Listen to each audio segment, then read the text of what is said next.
the raise your hand icon, or if you're joining by phone, pressing *9 on your keypad. When you are recognized, please state your name for the record. Thank you.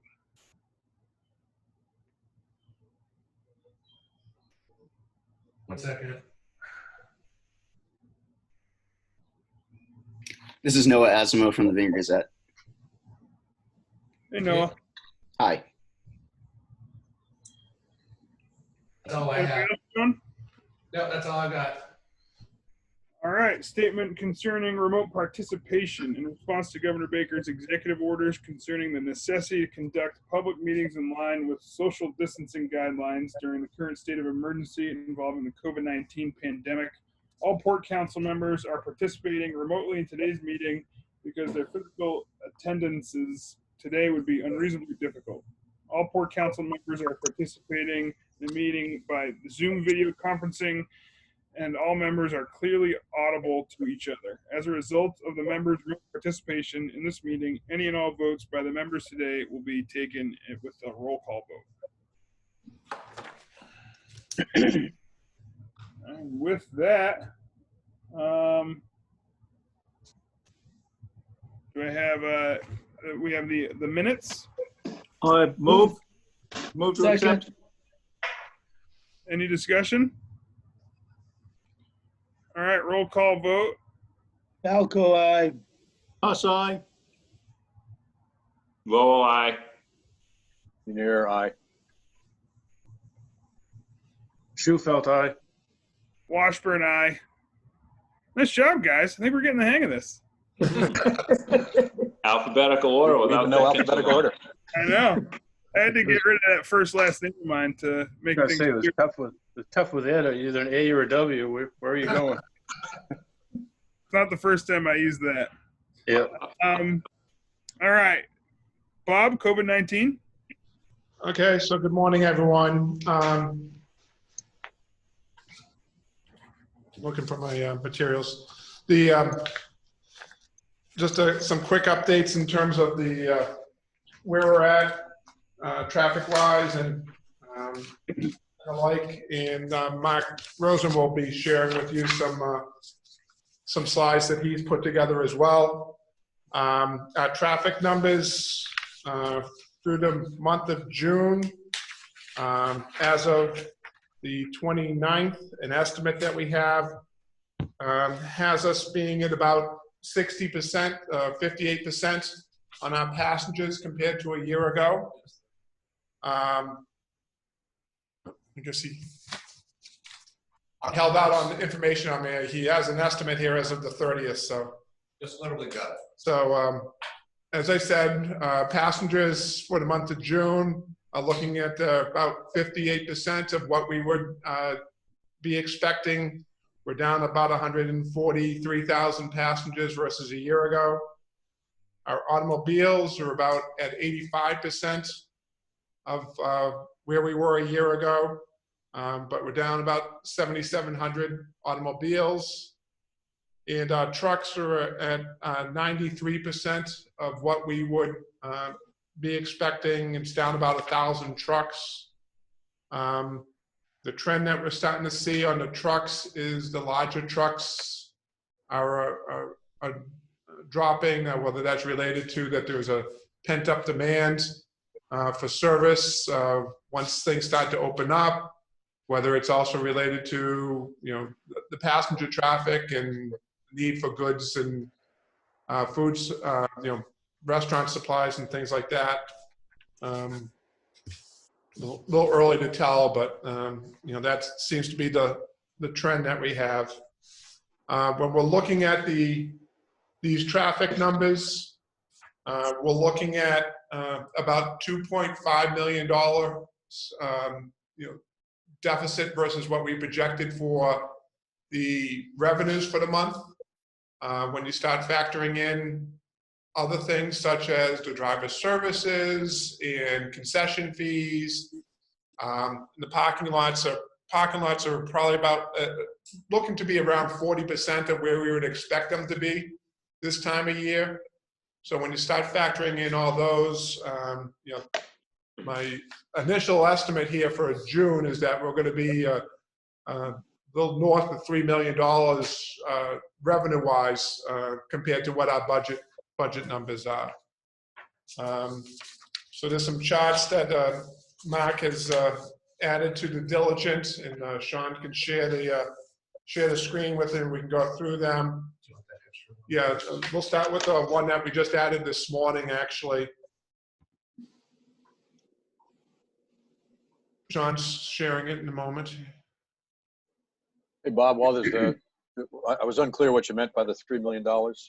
What's the $3 million? Is that the deficit for June? No, that's versus what our budget numbers. I left a stack of papers up in my office, but the June revenue estimates were that we should be bringing in, Max, $13.8 million. I'd put that right now at about 10.8 or so. So we're going to be falling short revenue-wise by a little over $3 million for the month of June. Thank you. So this chart that added this morning was just trying to give you a visual as to what our passenger numbers are. So our passenger numbers are going up, but you have to take that into account that, you know, this is the time of year we would normally be seeing them going up. So, you know, back in April, we were a little over 5,300 passengers per day short of what we would expect. That was the average, is just over 5,300 passengers a day over the course of the 30 days. So it was 150,000, you know, 150,000 passengers. In May, we were about 6,200 passengers below per day as to what we would expect. And now here in June, we're about 4,800. So we're catching up a little, but relative, you know, the number wise, it's fairly similar to where we were back in April, but you know, it is an increase. So I just wanted to show you that. And then we got some projections here in terms of what our advanced reservations are, and I think we'll share that next, and Mark can come over and talk you through some of those as well. Morning, everyone. Hey, Mark. Morning. Morning, Mark. Okay, so this first chart shows the comparison of the advanced reservations by month, comparing last week, June 21st, comparing to June 28th. And we're seeing that we're slowly, you know, on the shorter term, closing the gap. We're seeing a trend that the closer proximity timeline is increasing more than the further out months. As people know more certainty of what's going on, we're seeing an increase in traffic compared to, or catch up, I should say, compared to the last year. Yep.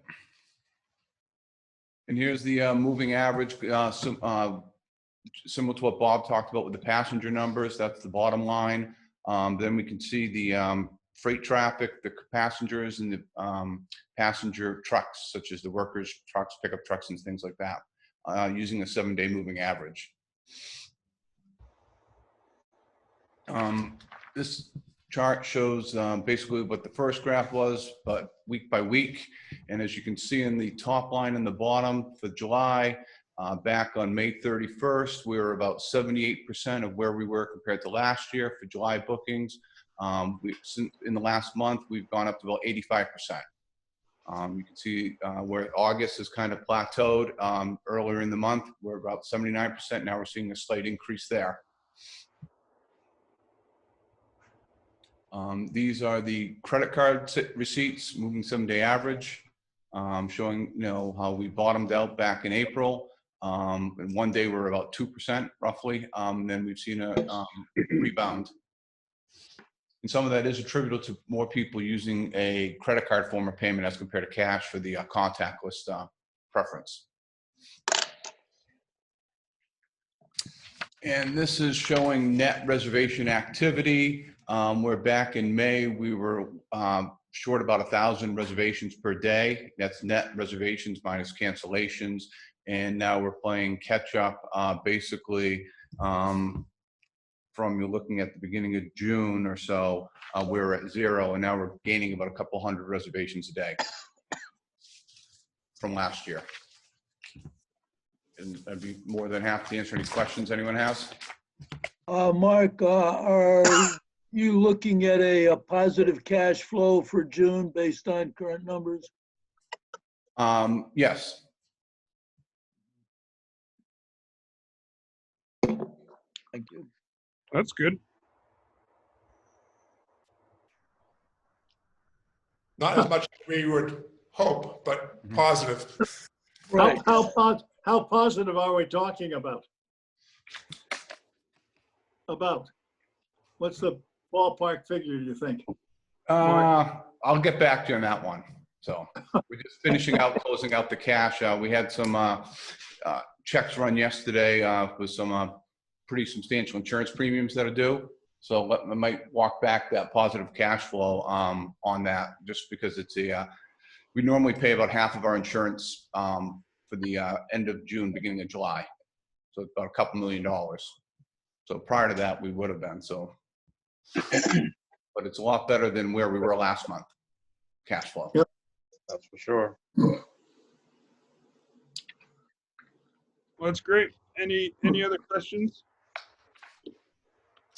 So in terms of, the COVID and that, based on the reservations that we have and the availability of the vessels that we have and the capacities that those vessels have in terms of vehicles, we have extended the current schedule out to July 16th at this point. We anticipate that we'll be extending that schedule out again until the middle of August. So we have to start working on moving around some of the trucks that were booked earlier this year. Based on the demands that we've seen, we anticipate that this level of service should be able to meet or be ahead of what the demand for vehicle space is going to be. Obviously, for passenger space, we're in pretty good shape.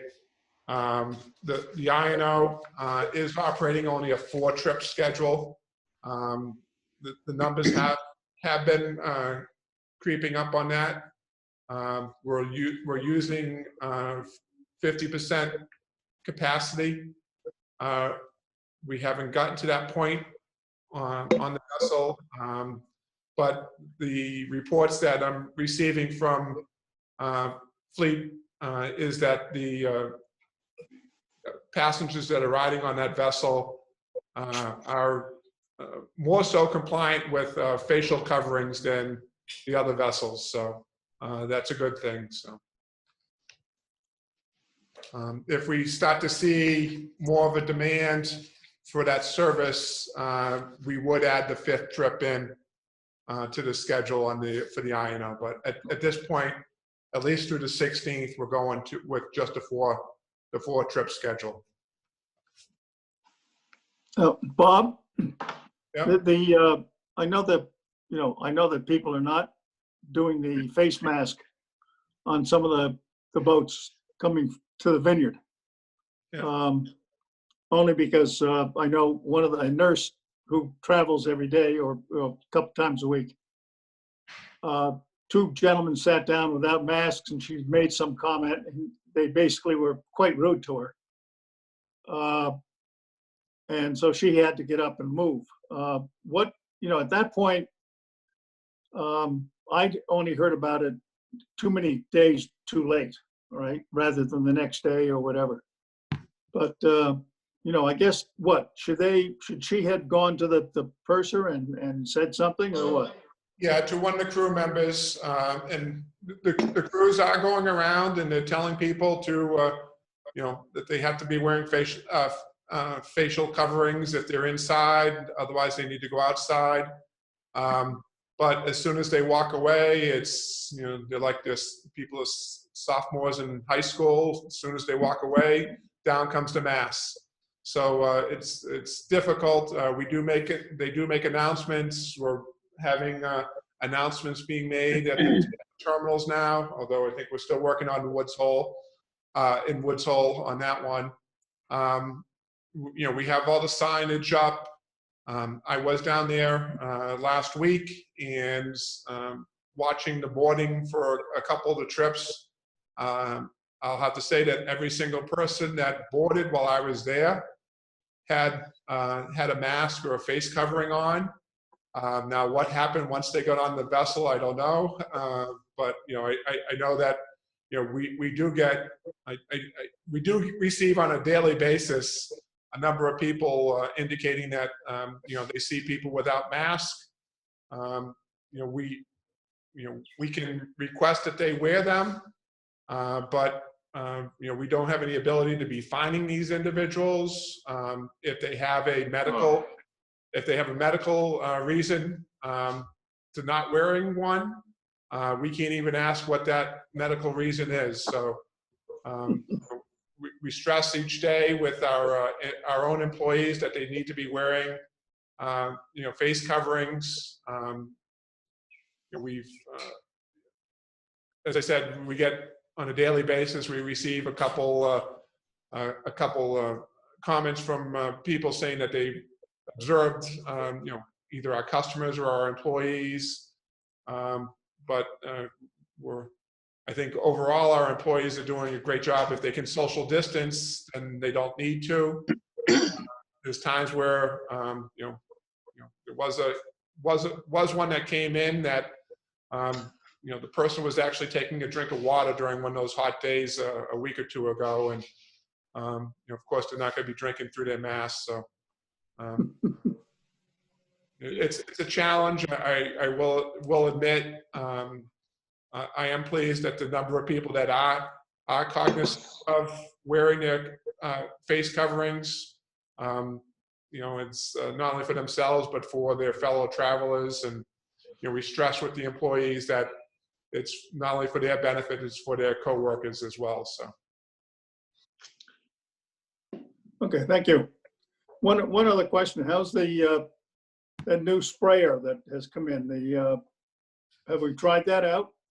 Yeah, so we received it at the end of last week. From a practical standpoint, we were hoping that would be the type of thing that we would be able to, in between trips, use it on the INO and then have it available for the other vessels as needed. It turns out that it's probably not practical to be able to do it on those 30-minute turnarounds. By the time you get 10 minutes to get people off, you really only have about 10 minutes to clean before the next load is getting on. So we'll be using it in the evening on that. And when the other ones come in, right now we have crews assigned to the vessels at night to be doing, not only the crews that are operating the vessel during the day cleaning, but we also assign an additional crew at night to be going through the vessels and hitting, doing a little deeper cleaning, making sure they're hitting all the touch points and hard surfaces and things like that. So I think we'll once all that equipment comes in, we'll be training those individuals on that and be able to use that equipment for the extra measure of protection. Thank you. We'll also be using it for not only the vessels, but also the terminals and the buses. We'll be able to cycle a bus in and have it sprayed, and the drying time, then that bus can get back on the route. So.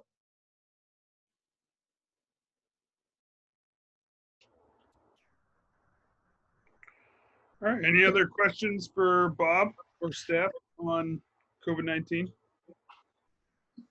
Sounds like they're doing what they can do, and hopefully it'll help. I guess maybe just chime in and say the obvious, but if we really have the employees wearing the masks, that is, that's the part we really can control. Yeah. And it sets the example for all of the passengers. If they see employees not wearing a mask, then it becomes power suggestion that it's not that important. So it sounds like that message is clear, but that's one of the, it's kind of like the way our president is setting the example. When I was down there, I had it on the entire time. Don't worry. Yeah, we can take over a police precinct, but we can't make them wear a mask. And here we go. So why don't we go on to the May operations? Okay, I'll have Mark come up and give you all the good news.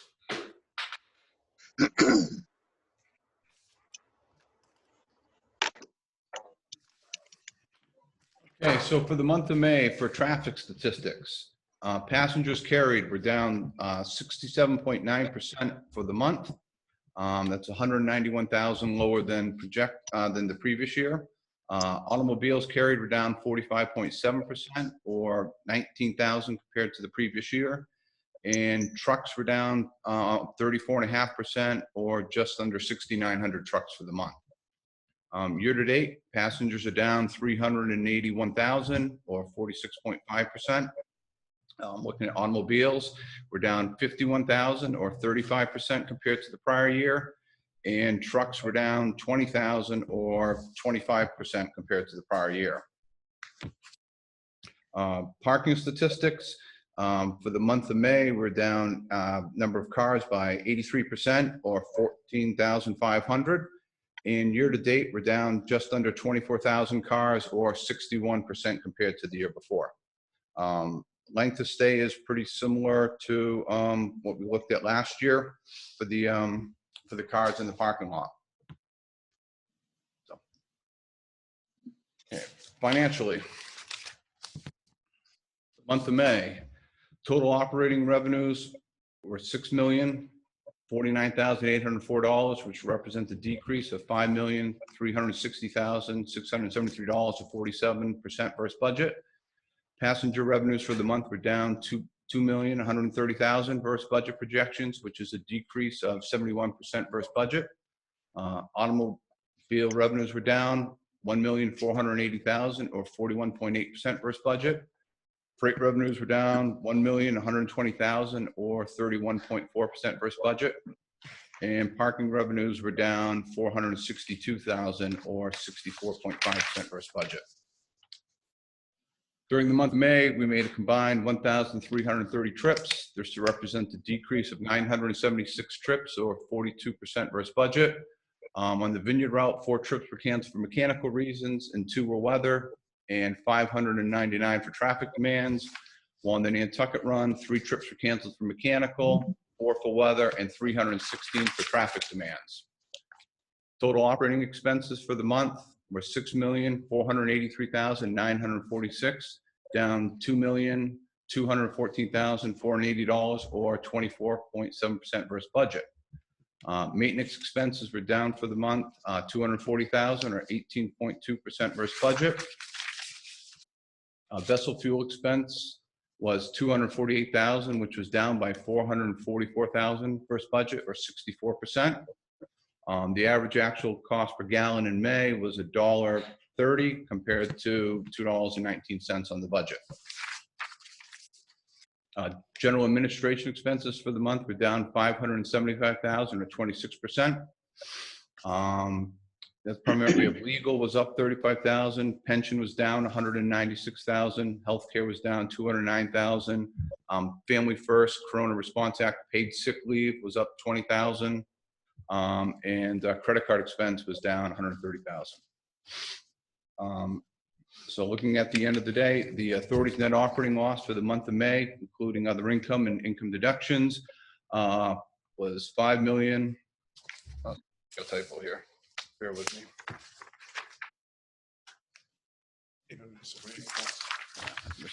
$5 million. It was just over $5.9 million. Okay, which was $2,972,000 higher than the net income projections for the month. Year to date, net income. We had an operating loss year to date of $22,303,372, or $8,330,000 higher than budget projections. I'd be happy to answer any questions on the May financials. Just for a perspective, the operating budget for the month of May had us a projected net income of about $2.4 million.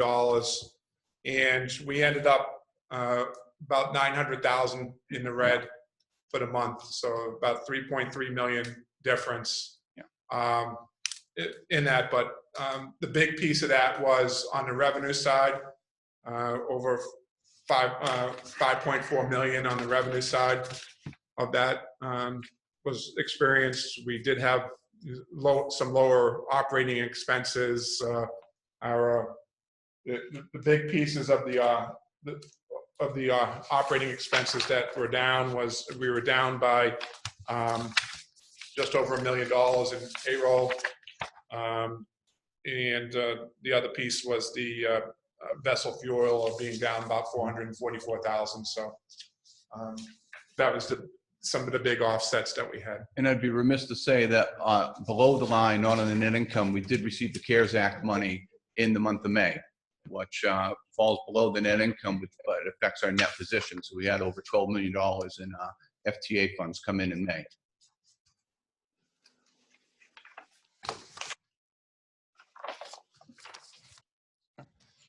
Mr. Chairman, Yep, go ahead, George. I'd like to put a motion on the floor at this point in time, given this financial discussion, and to follow up on some stuff we talked about before. And I'd like to move to recommend to the authority that they establish a management board subcommittee to revise Section 9 of the Enabling Act in order to allow the authority to build bigger reserve funds sufficient to cover major losses such as the current experience. I will second that. Can we have discussion for a second? Yeah, Yep. sure. And what I'm Mr. just Chair. trying to do here is, I mean, Yeah. this is a longer term idea, but I'm just trying to get that on the floor and make sure we're Yeah. working on it.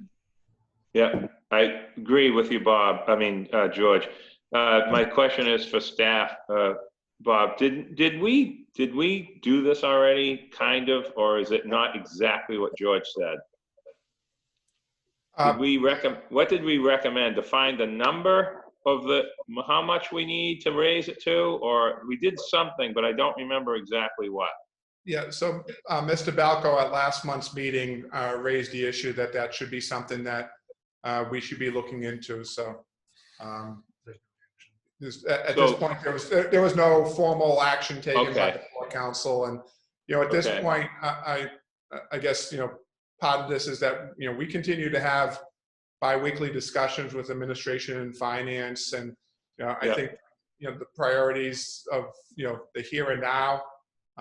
We can't lose sight of the long range picture as well, but that's what the discussions have been. Okay, so I would agree. I think part of the motion has to be establishing the number. Like, I'm not saying, whatever the number is now needs to be, we're not going to be able to make it be $20 million. You know what I mean? We'll have to raise rates for the next 5 years. So it has to be something more than it is. I would say substantially more than it is now, because it's pretty. No, yeah, it's not going to be something that you're going to put aside at a certain time. You're just going to do it over time. So, yeah. Okay. When you're having hot years, you don't have to worry about not being able to hang on to the money. So I want to let it build up, but the subcommittee will decide that. I mean, I think it's got to be 30, 40, 50% of annual revenues. Okay. Very good. I'll take a roll call vote then. That's good. Thank you. Sorry for that. Just wanted to know. All right, any other discussion? Good. No, I think it's something that we've talked about in our meetings, and I know the authority has discussed. So, do we have a roll call? Can I have a roll call vote? Falco, aye. Huss, aye. Lowell, I. Unier, aye. Shufelt, aye. Washburn, aye.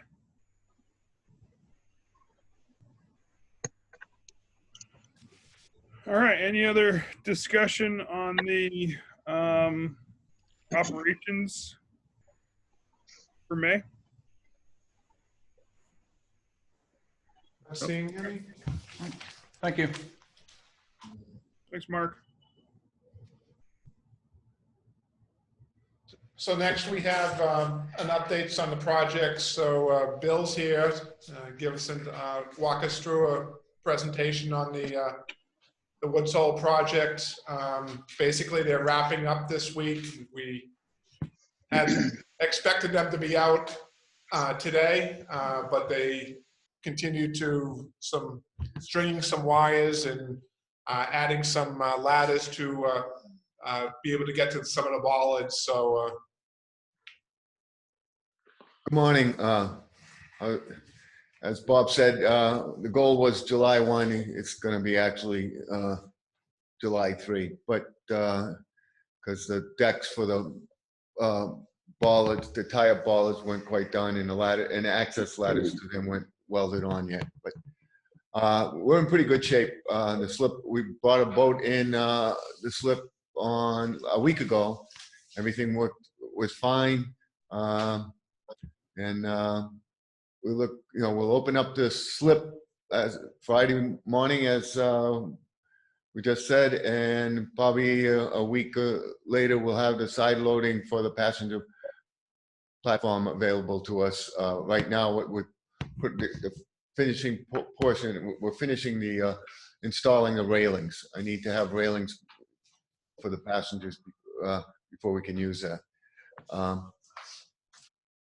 Yeah, I'm ready. All right, this is just some foundations for traffic bollards that Lawrence Lynch installed in between the paving courses. So the binder is down at this point, but the finished pavement was not finished, not installed at that time. Next. This is asphalt bed that they're using for the pavers on the passenger platform. There's a coating of asphalt, and it's like a tar, and then there's some other kind of sticky asphalt that they actually stick the pavers on. And then the next process is they pour this polymeric sand in between the cracks and wet it, and it hardens up. So there's very little space between these pavers. It's not like pavers you see on Earth, embedded in Earth. Next. Yeah, this is a similar picture. They're doing the ramp up to the passenger platform. Next. More bollards. The concrete is poured at that point. Next.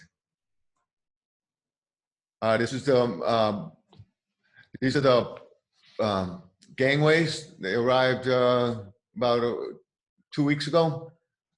Next. This is an aerial view of the slip. The ringer crane is still there. That has left. That left. Excuse me. That left on Friday. It's actually in New Bedford. And you got slip 3 on the right, and the middle slip on the left, and the canopy you can see in the float beyond that. Next. That's another view of the canopy and the slip from an aerial perspective. Next. That's the float and the bridge that goes out to it. We're still working on that. We got to get the railing squared away. We'll probably work on that, through the end of the month here. Next. This is the land side. At this point, there was, the binder course was down. Last Friday, they poured they rolled out the finished course. So everything is complete at this point. Next. Just another view of the land side. Next. That's it, I believe. I'll take any questions. But the paver sections came out looking really nice. Yeah, they did come out nice. At first, we were having trouble with a film. There's like, as they dry out after they're processed, you got this like a concrete film on them, but they were able to clean that up and they sealed them. It's a pretty good looking structure, the canopy and the pavers. Yeah, it looks really, really nice. Nice job. Any other questions? Yeah, hey, Bill, it's Rob. How's that float constructed? What's the? It's basically a barge, Bob, and then there's a passenger deck, an aluminum deck installed on top of that. So the deck is probably almost 8 to 9 feet above the barge. So the barge portion was manufactured at Senesco. Gotcha. Any other questions? Okay, thank you. So I think what hopefully everyone caught, what Bill was saying is that the passenger pier there isn't going to be, even on Friday, isn't going to be in operation because they're putting up, there's a railing that goes around that, so that way no one goes over the side. So that's being installed, and it's going to take another week to 10 days to be done. So once that's done, then we'll be able to do some side loading from those slips. Nice. Getting there. Yeah. So if there's no questions on that, then next one, just a real quick update on the Katama, and call Mark up.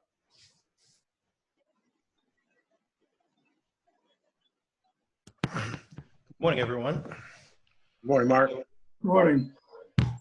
So we placed the MV Katama into Thames Shipyard. She docked on Monday, high and dry. So we're really at the very commencement, early stages of the project, getting everything clean for underwater examinations.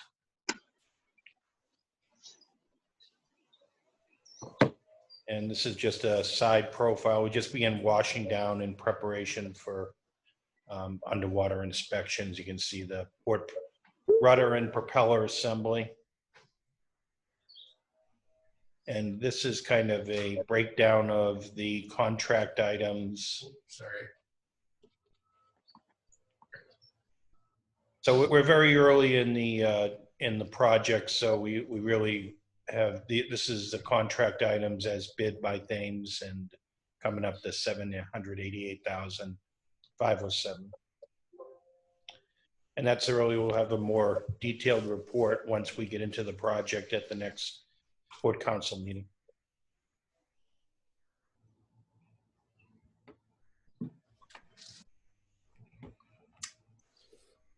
All right, any questions? Oh, thank you. And then I think the other item here, just as to close the loop here, the Oak Bluffs pier repairs that were completed back in June. The facility opened up on the 17th of the month. So we just have, I think Mark just has one photo. Can you explain? Yeah, this is just this is the piling number 2, the one we had difficulties with, and we did a cement jacket to reinstate the strength of the piling, and that's completed. And so we're completed that project and operations. Mark, what is so does that goes into that last photo? That's driven into a concrete cap? Well, what that is it's a cement jacket. There was a casting put around the piling because it was at a reduced strength, thickness. Yeah, so I guess my question is, where's the water in that photo? Well, that's on the base. That's at the very beginning of the pier. Okay. And that's right above the high water mark. So there's a concrete cap, and then it's sand or intertidal. Yes. So you have to drive the pile through that cap. Yeah. Well, that pile is an existing pile, of course, and it's just a cement jacket. So what it was, the pile was there, and so they dug around it, placed a jacket around it, and then filled that jacket up with concrete in order to, because the obstructions that they were having, trying to drive some of the a replacement pile in that area. All right. Any questions? As long as it works. Okay, thank you very much. Thank you, Mark.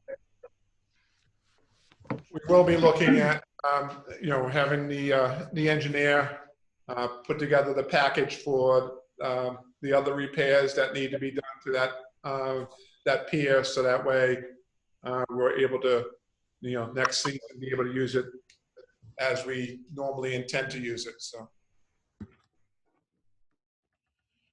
All right. Nantucket winter, spring, summer, and fall schedules. Okay, so in your packet is a proposal. So as you know, earlier this year, we presented a draft of the 2021 operating schedules for both routes for the entire year. Back on May 29th, as you may recall, we received a petition from 58 Falmouth residents objecting to the scheduling of the 5:30 a.m. freight trip from Woods Hole before the authority's long-range Vineyard Transportation Task Force has begun to function. We held the hearing on June 11th and received public comment then. We've continued to receive comments being sent in to an email address here, schedules at steamshipauthority.com. But as we're going through and evaluating, those comments and the comments that were presented at the hearing, it was clear that there were no objections that were made for the proposed Nantucket schedules for 2021. And there were no objections for the winter spring schedules for the Vineyard route because we don't have a 5:30 trip during that time period. So what we're looking to do is to go ahead and have, we're going to be seeking approval of the Nantucket schedules for 2021 at the board meeting later this month, and also for the 2021 winter and spring operating schedules for the Vineyard route. By and large, these schedules, in particular, well, starting with the Nantucket schedule, these schedules are by and large the same as what we originally intended to operate here in 2020 and what we ran in 2019. Just a few adjustments because of the dates of how the calendar falls, and taking into account the repair schedules of the vessels and what will be available to operate. The big thing was that for 2020, the schedule originally was a January 4th to March 13th schedule, and then another one from March 14th to April 2nd. We were basically combining that schedule in the proposed 2021. And then for the Vineyard, the same holds true here. This is the same schedule effectively that was that we had planned for 2020 and what we ran in 2019. with adjustments for the dates. In fact, it starts 2 days earlier and ends 4 days later than in 2020. But by and large, with the exception of what vessels are assigned during particular times because of the dry dock and repair requirements of the vessels, it's by and large the same schedule. So we'd be looking for a recommendation to provide the board at their. Move to recommend. Second. That was quick. That was kind of quick, George. Well, I hadn't heard from you, Nat, so I knew everything was okay. I'm trying to just be quiet today so I can get back to work. Brutal. Don't forget your mask. Yeah, I've got several. Don't worry. He's got his mask covering on right now. Oh, no wonder he looks so nice. All right. Oh. Any discussion? Good. All right, roll call vote. Alco, aye. Huss, aye. Lowell, aye, sorry. There, aye. Shufelt, aye. Washburn, aye. All right. Okay, thank you. Thank you, Bob. Let's see. By the way, travel. One question. Bob, did you ever figure out how the guy fell off the boat? Yeah, we're still reviewing that, and we'll be working with the Coast Guard on that report. So, I mean, he must have climbed over. He had to have climbed over the barrier. It's the only way he can fall off of that boat. Again, we continue to investigate and work with the Coast Guard. Okay. All right. All right, Bob, medical travel. Okay, so what you see before you is staff has gone back in May. There was a situation with one of our customers regarding the medical travel, and we went back and looked at the medical policy, emergency medical transportation policy that we have. We have, in that policy, there is the ability for, reservations, the agents to be able to make decisions and, be as accommodating as possible. I think there was one particular situation. It ended up being that, the customer was going to pick up someone at the hospital and return them to the island.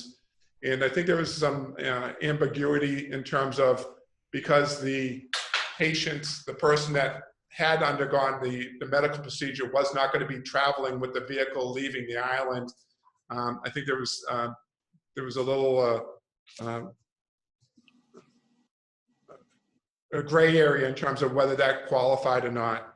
So what we're proposing here is to change the language to eliminate that ambiguity, and to effectively to set it on page 2 or 3, individuals who are traveling for medical reasons, or their immediate family members or caregivers who are responsible for transporting them off island or on island. For example, traveling off island for the purpose of returning the individual to his or her island-based place of residence from a medical facility, are eligible for preferential boarding of their vehicles ahead of other standby customers, but only if they have an urgent need to travel without additional delay because the individuals are in severe distress, pain, distress, or discomfort, or B, the failure to provide them with preferential boarding would create a potential for deterioration or instability of the individual's physical condition or jeopardize the individual's care. So I think, by making that change, that allows the agents more discretion to be able to accommodate these individuals and to be able to get them on ahead of other people that need to travel.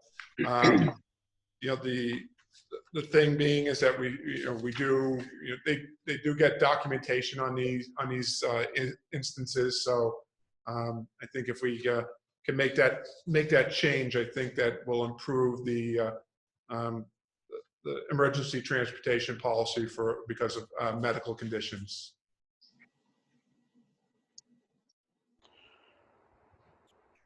All right. Do you need a vote on that? Yeah, this will be something that we'll be recommending to the board at their meeting later this month. I move that we approve the change in the medical. Second. All right, roll call. Second. Falco, aye. Huss, aye. Lowell, aye. Lanier, aye. Shufelt, aye. Washburn, aye. Thanks, Bob. If you can also, obviously, the person that that had some of these questions, if you can just circle back with her on what we've done. Yes, I will. Yeah, we're working on this the last few weeks, and I had it on my list to get in touch with them just to make sure that I think the ability to have the agents have the discretion goes a long way. Yeah, absolutely. All right, 2F, high-speed passenger ticket sales, book sales. I'll let Mr. Driscoll handle being that.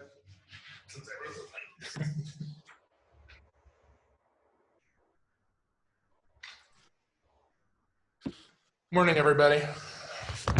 Morning, Sean. Morning, Sean. Luckily, I know what I'm going to say, so I don't have to take notes on it.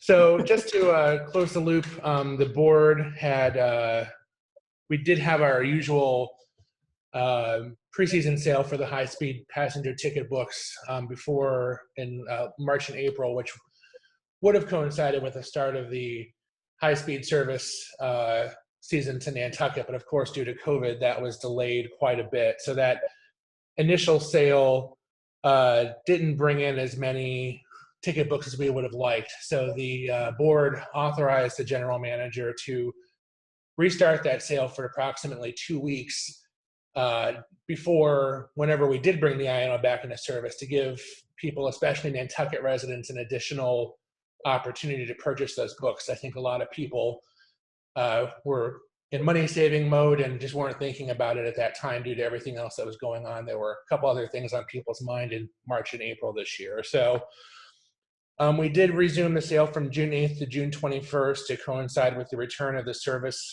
on June 17th. During that second round of the sale, we sold an additional 997 ticket books, which brought the total sold during both promotional periods to 2,407 ticket books. And that is below the average from 2012 to 2019, which is about 3,200 books, but that second round did increase our sales by 71%. So we got a pretty good bump out of that second promotion.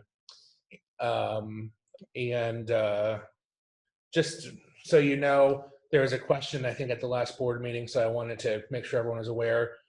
This year's sale generated about $475,000 in revenue for the authority.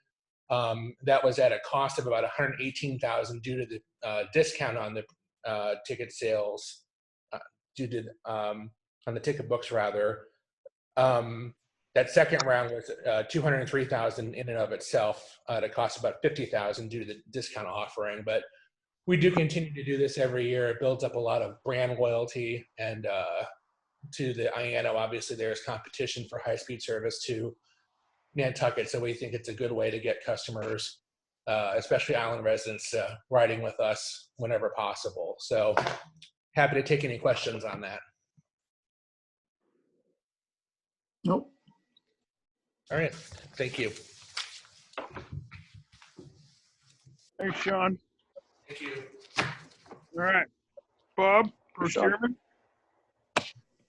Okay, so under procurement, we're review of surplus property. So every so often we go through and we start storing up obsolete equipment and vehicles and carts and the like. At this point, I've been able to identify that, for instance, we have over a dozen pallets of obsolete IT equipment, whether it's old computers or printers or power supplies, routers, things like that, that at this point have no value to us. There's other items that we have from other operations in terms of some of the old shuttle buses that we no longer put on the road. And at this point, we've been able to take what we need from those buses. We have some other equipment in terms of old tow motors, luggage carts, and the like that at this point, have no value being used, operating. So we're going to we'll be putting this package together and putting it out on govdeals.com like we've done in the past in online auction. So that way we can dispose of these items. If anything doesn't sell, then we can just trash them, dispose of them at an appropriate location, whether it's metal or for recycling or whatever. But we'll be looking to do that. Along those lines, one of the things that we're going to be doing is there's 4 shuttle, those smaller shuttle buses that we had that for the Hyannis parking lot operation that are CNG buses. The only CNG filling station on the Cape closed rather abruptly earlier this year. So we have no, we'd have to go to Taunton to fill these things, to fill them up. So they really have no, at this point, we've just been storing them at our bus garage. I was in contact with MassDOT. They put us in contact with Metro West Regional Transportation Authority, who is a big user of CNG buses on their shuttle services. They came down last week, took a look at those shuttle buses. I had a conversation with them as recently as this morning. They are extremely interested in getting them. The procedures that we have to go through as an intergovernmental transaction is that we do have an appraisal done of those units, and then work out a deal with Metro West regarding transfer and what we'd receive in exchange. So they are, those 4 buses are on the books for about $90,000 at this point. One of them's only a 2015 bus. The other ones are 2014 and 13. So they are in good shape, and generally it's just that we can't fuel them, so it's not going to do us any good.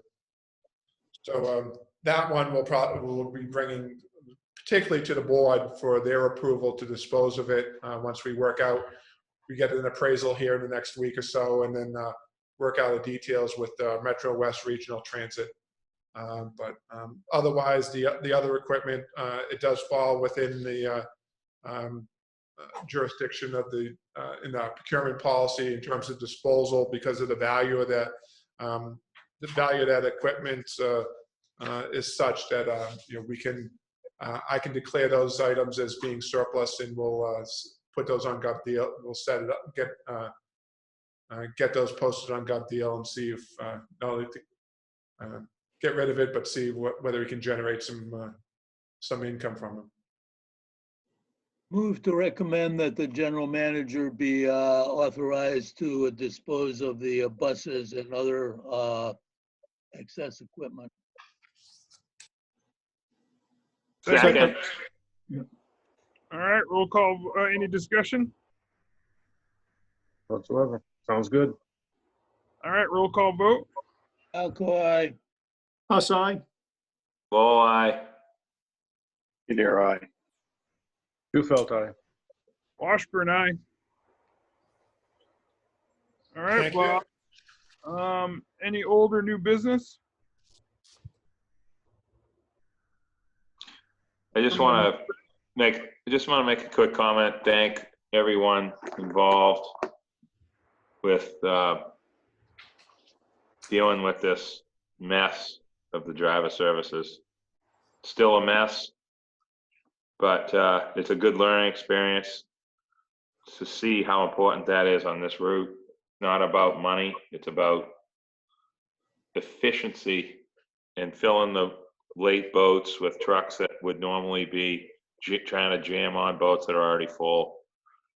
So hopefully this gets, resolved before the vaccine.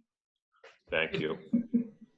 I think in that regard, I think we reached agreement with we're just waiting on some materials to come in that in order to have our employees at least drive the commercial vehicles on. So that'll help the operations in terms of being able to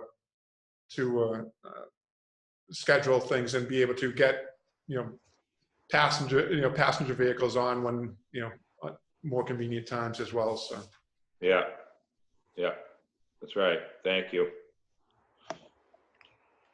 Thanks, Nat. Any other old or new business from the council? Not for me. Bob Davis, were you raising your hand? if I may, I just want to point out that the RSM signed off on the 2019 financial statements yesterday. So I want to, Mark and his team did we're very timely in responding to any requests for information that RSM had and things like that. So for the first time for him doing the financial statements, I just want to point that out, that my appreciation to him and his team. Bravo. Good. All right. Let's see. Items not reasonably anticipated. I don't think we have any of that. In public comment, Sean, do we have anybody that, I think you raise your hand or press *9. Yeah, Leon Braithwaite said he was scanned up. Turn him over. Doesn't look like Leon to me. Hello. Am I there yet? Yeah, you're on. You're on. I like. Oh, the I didn't picture see you my have. picture. I just want to say, Leon Brathwaite, I just want to thank the Steamship Authority, or you guys, for working out the issue around the medical transportation. I think that will go a long way to facilitate issues that were not anticipated in the original policy. On the second note, on the surplus property you're surplusing, I would like to ask to make sure that you've checked to make sure that the computer hard drives have been wiped, and some of the scanners and printers have hard drives in them that have the information that was either being scanned or printed in them. So I'd hope that those would be wiped clean before they were surplus. Thank you. Yes. So actually, we removed the hard drives from any of that equipment. So, but yes, duly noted. Thank you. All right. Anybody else? Yeah. Sean? Yeah.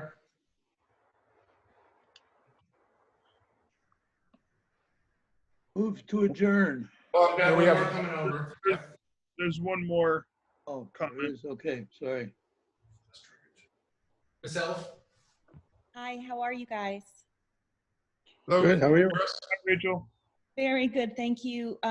Bill's here with me. We are the ones that had the medical transportation issue in May. And we're very, very grateful that you guys have moved to change the policy. And we think that this actually was an extraordinary opportunity to be able to update the policy appropriately so that this kind of situation doesn't ever happen to anybody else. The one thing that I just want to point out is that while the policy, it was on the books as it should have been, and the issue that we dealt with, it wasn't necessarily that, obviously, Bill wasn't with me in the car, but the issue that we dealt with was the person that we were speaking with pretty much said that no matter what I did, or even if he was with me or any of that, all that the steamship does is try to accommodate an emergency person. And that was where the big disconnect was. And we subsequently talked to her again, because she was kind to call us, and Bob, and this is to Mr. Davis, Bob Davis, you were so kind in reaching out to us as well, and we're very grateful to that.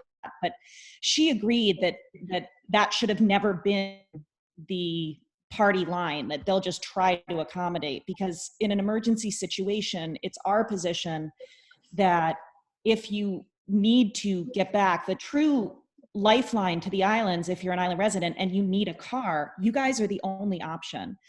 And so it's really important that a person knows that if they go there with the car and has an emergency, and so long as the steamship is running and there aren't weather issues, that they'll get on that boat, the next available boat, as necessary. And I believe that always used to be how it was, but then it seems like it was somehow, it's become a much more adversarial process.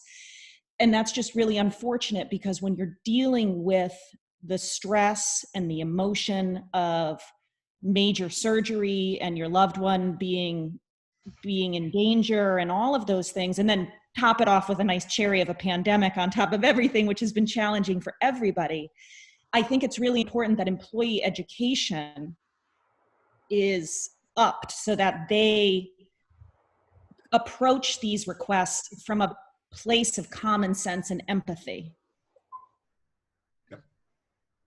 Now, that'll be part of the process as as we go forward, to be working with our personnel in terms of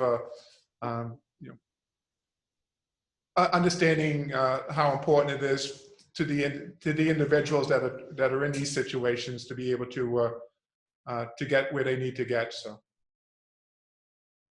Do you have anything? Thank you. Yeah. Let's hope it works. Yeah. It will.